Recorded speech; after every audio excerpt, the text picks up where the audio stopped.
ای پیغمبره له الله ویریږه او د کافرانو او منافقانو اطاعت مه کوه. په حقیقت کې خو همغه الله پوه او د حکمت خاوند دی. د هغې خبرې پیروي وکړه چې ستا د رب له لوري تا ته وحی کیږي، یعنې قرآن. الله له هرې هغې خبرې باخبره دی چې تاسې کوئ. پر الله توکل وکړه، همغه الله د وکالت لپاره کافي دی. الله د چا په ګوګل کې دوه زړونه نه دي ایښي، او نه هغه ستاسې هغه مېرمنې چې تاسې له هغو نه زهار کوئ، یعنې مور ورته وایي ستاسې میندې ګرځولي دي، او نه یې ستاسې په خوله بللي زامن ستاسې حقیقي زامن ګرځولي دي. دا خو هغه خبرې دي چې تاسې له خپلو خولو څخه راباسئ، خو الله حق خبره کوي او همغه رښتینی. په خوله بللي زامن د هغو خپلو پلرونو ته په منسوبولو وبولئ. دا د الله په نزد زیاته عادلانه خبره ده.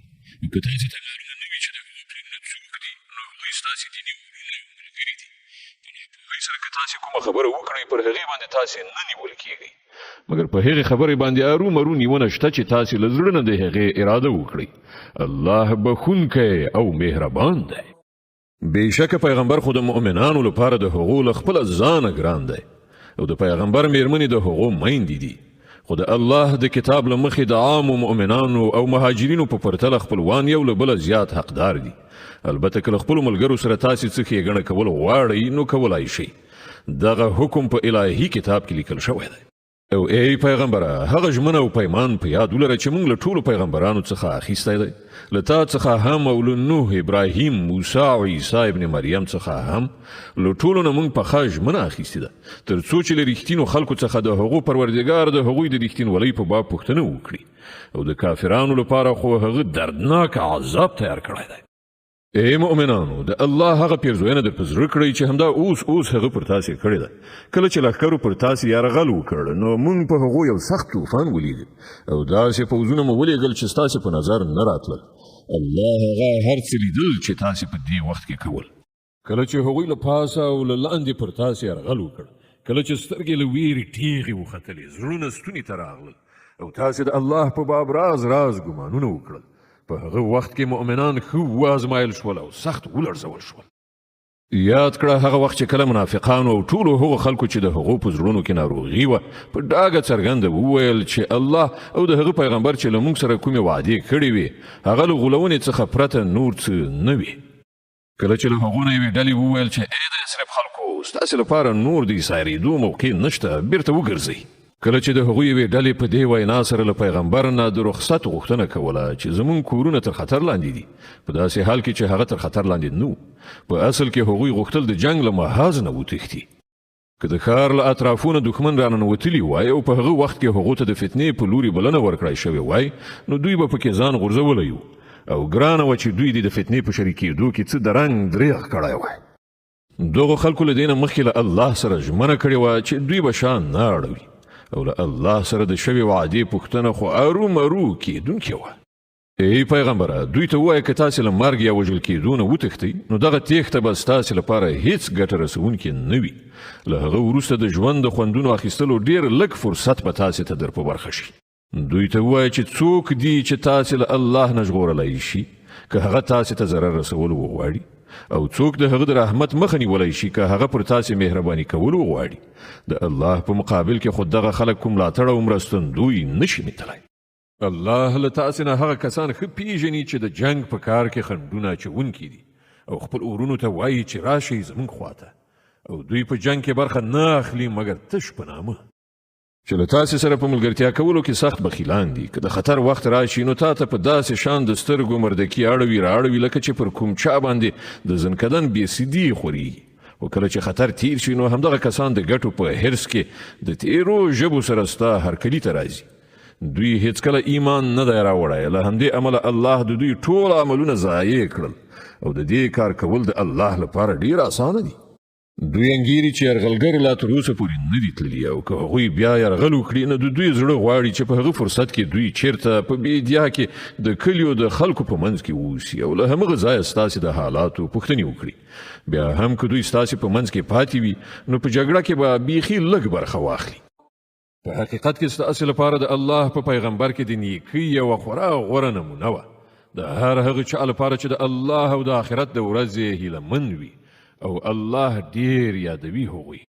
او د ریښتینو مؤمنانو حال په هغه وخت کې دا و چې کله هغوی یرغلګر ولیدل نو ویې ویل چې دا هماغه څه دي چې الله او د هغه پیغمبر له موږ سره د هغه وعده کړې وه د الله او د هغه د پیغمبر خبره بیخي رښتیا وه دغه پیښې د هغو ایمان او اطاعت لا زیات کړل له مؤمنانو څخه داسې کسان شته چې هغوی له الله سره کړې ژمنه رښتیا کړې ده له هغو نه چا خپل نظر پوره کړه او څوک د وخت راتلو ته انتظار باسي هغوی په خپله کړنلاره کې هیڅ تبدیلي را نه وستله دا هر څه د دې لپاره وشول تر څو چې الله صادقانو ته د هغو د صداقت مکافات ورکړي او منافقانو ته که یې خوښه شي سزا ورکړي او که یې خوښه شي نو د هغو توبه قبوله کړي بېشکه الله بخښونکی او مهربان دی الله د کافرانو مخ واړاو هغوی له کومې ګټې ترلاسه کولو پرته د خپلو زړونو له تاو سره همداسې بیرته ستانه شول او د مؤمنانو لخوا هماغه الله د جنګېدو لپاره کافي شو الله ډیر زورور او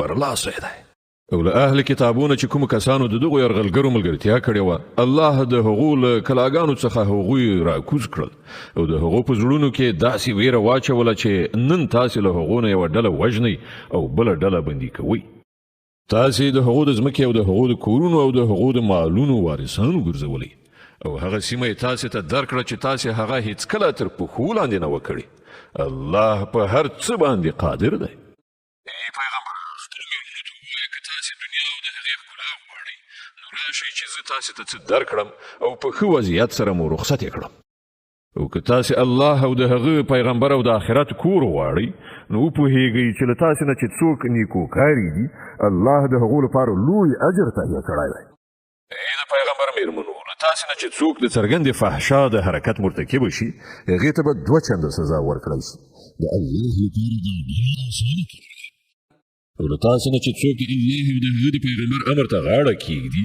او نیک عمل وکړي هغې ته به موږ 2 چنده اجر ورکړو او موږ د هغې لپاره غوره روزي تهیه کړې ده په خپلو کورونو کې میشتې اوسئ او د تیر جاهلي دور غوندې سینګار کړې بې ستره مه ګرځئ لمونځ قایم کړئ زکات ورکړئ او د الله او د هغه د پیغمبر اطاعت وکړئ الله خو دا غواړي چې له تاسې نبوي کورنۍ څخه ناپاکي ایسته کړي او تاسې په پوره ډول سره سوتره کړي په یاد ولرئ د الله آیتونه او د حکمت هغه خبرې چې ستاسې په کورونو کې اورول کیږي بېشکه الله په اسرارو پوه او باخبره دی بېشکه مسلمانان نارینه او مسلمانانې ښځې نارینه مؤمنان او ښځې مؤمنانې اطاعت کوونکي نارینه او اطاعت کوونکي ښځې رښتین نارینه او رښتینې ښځې صابر نارینه او صابرې ښځې تواضع کوونکي نارینه او تواضع کوونکي ښځې خیرات ورکوونکي نارینه او خیرات ورکوونکي ښځې روژه لرونکي نارینه او روژه لرونکي ښځې پاکلمنې نارینه او پاکلمنې ښځې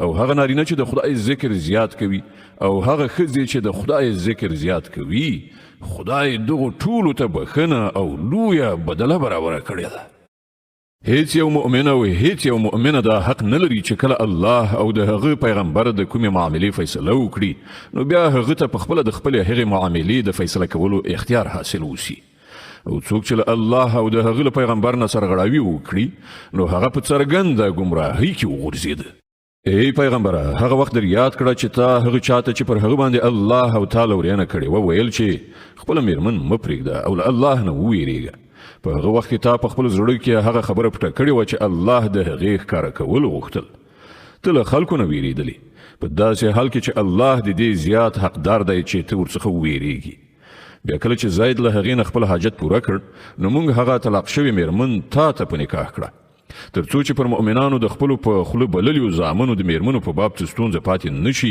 کله چې هغوی ترې خپل حاجت پوره کړی وي او د الله حکم خو باید عملي شوی وای پر پیغمبر باندې په داسې یو کار کې څه بندیز نشته چې الله د هغه لپاره ټاکلی وي د الله همدغه کړنلاره د ټولو هغو پیغمبرانو په باب راغلې ده چې پخوا تېر شوي دي او د الله حکم یوه غوڅه سرته رسول شوې پرېکړه وي دا د الله کړنلاره ده د هغو خلکو لپاره چې د الله پیغامونه رسوي او له همغه څخه ویریږي او له یوه خدایه پرته له بل هیڅ چا نه ویریږي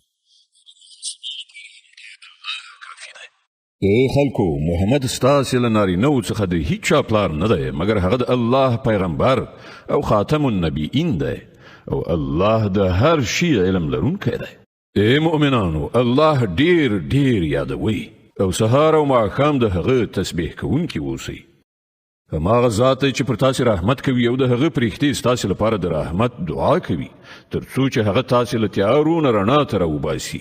هغه پر مؤمنانو ډیر مهربان دی.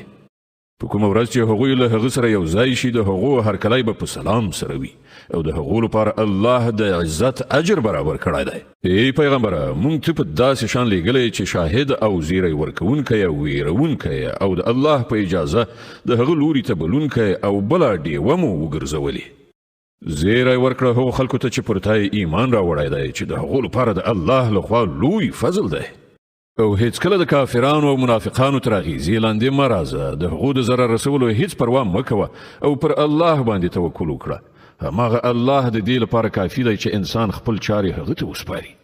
ای مؤمنانو کله چې تاسې له مؤمنو ښځو سره نکاح وکړئ او بیا هغو ته له لاس وروړلو مخکې طلاق ورکړئ نو ستاسې لخوا پر هغوی څه عدت لازم نه دی چې د هغه د پوره کولو تاسې غوښتنه وکړای شئ. له دې کبله هغو ته څه مال ورکړئ او په ښه توګه یې رخصت کړئ. ای پیغمبره موږ ستا لپاره ستا هغه میرمنې حلالې کړي دي چې تا د هغو مهر ادا کړی دی او هغه ښځې چې د الله له درکړی شوو وینځو نه ستا تر ملکیت لاندې راشي او ستا هغه د ترو لوڼې د ترور لوڼې د ماما لوڼې د توړۍ لوڼې چې هغوی له تا سره هجرت کړی دی او هغه مؤمنه ښځه چې هغې خپل ځان د پیغمبر لپاره سپارلی وي که پیغمبر له هغې سره نکاح کول وغواړي. دا رعایت په ځانګړي ډول ستا لپاره دی د نورو مؤمنانو لپاره نشته. موږ ته معلومه ده چې موږ پر عامو مؤمنانو د هغو د میرمنو او وینځو په باب کوم حدود وضع کړي دي. ته مو له دغو حدودو نه د دې لپاره مستثنا کړی تر څو چې پر تا باندې څه سختي نه وي او الله بخښونکی او مهربان دی. تا ته واک درکول کیږي چې له خپلو میرمنو څخه چې د چا ته خوښه شي له ځانه یې بیله کړي. چاته دی چې خوښه شي له خپل ځان سره یې وساتي او چاته دی چې خوښه شي له بیلولو نه وروسته یې ځان ته راوبلي. په دې باب پر تا باندې هیڅ تکلیف نشته. په دې ډول زیاته هیلهمندي ده چې د هغو د خوشحالتیا سبب شي او هغوی غمجنې ونه اوسي او هر څه چې ته هغو ته ورکړې په هغه باندې هغوی ټولې راضي شي. الله پوهیږي په هغه څه چې ستاسې په زړونو کې دي او الله پوهیدونکی او د زغم خاوند دی. ښځې روان نه دي او نه د دې اجازه ده چې د دوی په ځای نورې ښځې ومومي اګر که د هغې ښکلي سترګې هر څومره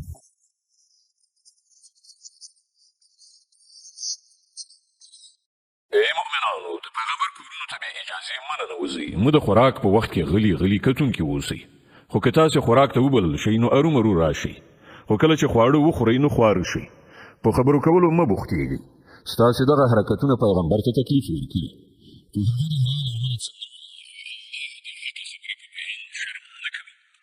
پیغمبر له میرمنو څخه که تاسې څه غواړئ نو د پردې تر شا یې وغواړئ. دا ستاسې او د هغو د زړونو د سپېڅلتیا لپاره ډېره مناسبه کړنلاره ده. ستاسې لپاره دا هیڅکله روا نه ده چې د الله پیغمبر ته تکلیف ورکړئ او نه دا روا ده چې له هغه نه وروسته د هغه له میرمنو سره نکاح وکړئ. دا د الله په نزد ډېره ستره ګناه ده. د پیغمبر د میرمنو لپاره په دې کې هیڅ باک نشته چې د هغو پلرونه د هغو زامن د هغو ورونه د هغو ورېرونه د هغو خوریونه د هغو انډیوالانې ښځې او د هغو وینځې چې دوی د هغوی مالکان شوي دي کورونو ته ورشي. ای ښځو تاسې باید د الله له نافرمانۍ نه ډډه وکړئ. الله په هر څه باندې شاهد ناظر دی. الله او د هغه پرښتې پر پیغمبر باندې درود وایي. ای مؤمنانو تاسې هم پر هغه درود او سلام ووایئ. کوم خلک چې الله او د هغه پیغمبر ته اذیت رسوي پر هغو باندې په دنیا او آخرت کې الله لعنت کړی دی او د هغو لپاره یې رسوا کوونکی عذاب تیار کړی دی. او کوم کسان چې مؤمنو نارینهو او ښځو ته بې ګناه اذیت رسوي هغوی د یو غټ بهتان او ښکاره ګناه پیټه یې پر خپلو اوږو اخیستی دی. ای پیغمبره خپلو میرمنو او لوڼو او د مؤمنانو ښځو ته ووایه چې پر خپل ځان باندې د خپلو ټکریو پلونه خواره کړي. دا ډیره مناسبه کړنچاره ده تر څو چې هغوی وپیژندلی شي او ونه ځورولی شي. الله تعالی بخښونکی او مهربان دی. که منافقان او هغه خلک چې د هغو په زړونو کې فساد دی او هغه کسان چې په مدینه کې د احساس پارونکو افواهاتو خپرونکي دي له خپلو حرکتونو څخه لاس وانخلي نو موږ به د هغو په خلاف مبارزې لپاره تا راپاڅو. بیا به هغوی په دې ښار کې په ډیره مشکله ستا تر څنګه واوسېدی شي. پر هغو به له هرې خوا د لعنت ورښت وي. هر چیرته چې ومندل شي وبنیول شي او په بده توګه به ووژل شي. دا د الله کړنلاره ده چې د دغسې خلکو په باب له پخوا نه را روانه ده او ته به د الله په کړنلاره کې هیڅ تبدیلي ونه مومې. خلک له تا نه پوښتنه کوي چې د قیامت ساعت به کله راشي. ووایه د هغه علم خو یوازې الله ته دی. ته څه خبرې ښایي چې هغه ډېر رانږدې شوی وي. په هر حال دا یقیني خبره ده چې الله پر کافرانو لعنت کړی دی او د هغو لپاره یې لمبه شوی اور تیار کړی دی چې په هغه کې به هغوی د تل لپاره اوسیږي. کوم ملاتړ او مرستندوی به ونه مومي. په کومه ورځ چې د هغو مخونه په اور باندې واړول شي په هغه وخت به هغوی وایي چې کاشکې موږ د الله او پیغمبر اطاعت کړی وای او وبه وایي ای زموږ پروردګاره موږ د خپلو سردارانو او خپلو مشرانو اطاعت وکړو او هغوی موږ له سمې لارې نه بېلارې کړو. ای پروردګاره هغو ته 2 چنده عذاب ورکړه او پر هغو سخت لعنت وکړه. ای مؤمنانو د هغو خلکو په شان مه کیږئ چې هغوی موسی ته اذیتونه رسولي بیا الله د هغوی له جوړو کړیو خبرو نه هغه ته براءت ورکړ او هغه د الله په وړاندې عزتمند و. ای مؤمنانو له الله نه وویریږئ او سمه خبره کوئ. الله به ستاسې عملونه سم کړي او ستاسې له ګناهونو څخه به در تیر شي. هر څوک چې د الله او د هغه د پیغمبر اطاعت وکړي هغه لوی بریالیتوب ترلاسه کړ. موږ چې دغه امانت اسمانونو ځمکې او غرونو ته وړاندې کړ نو هغوی یې پورته کولو ته تیار نشول او ورڅخه وویرېدل خو انسان هغه پورته کړ. بېشکه هغه غټ ظالم او جاهل دی. د امانت دغه پیټي پورته کولو لازمي نتیجه دا ده چې الله منافقو نارینهو او منافقو ښځو او مشرکو نارینهو او مشرکو ښځو ته سزا ورکړي او د مؤمنو نارینهو او مؤمنو ښځو توبه قبوله کړي. الله بخښونکی او رحم لرونکی دی.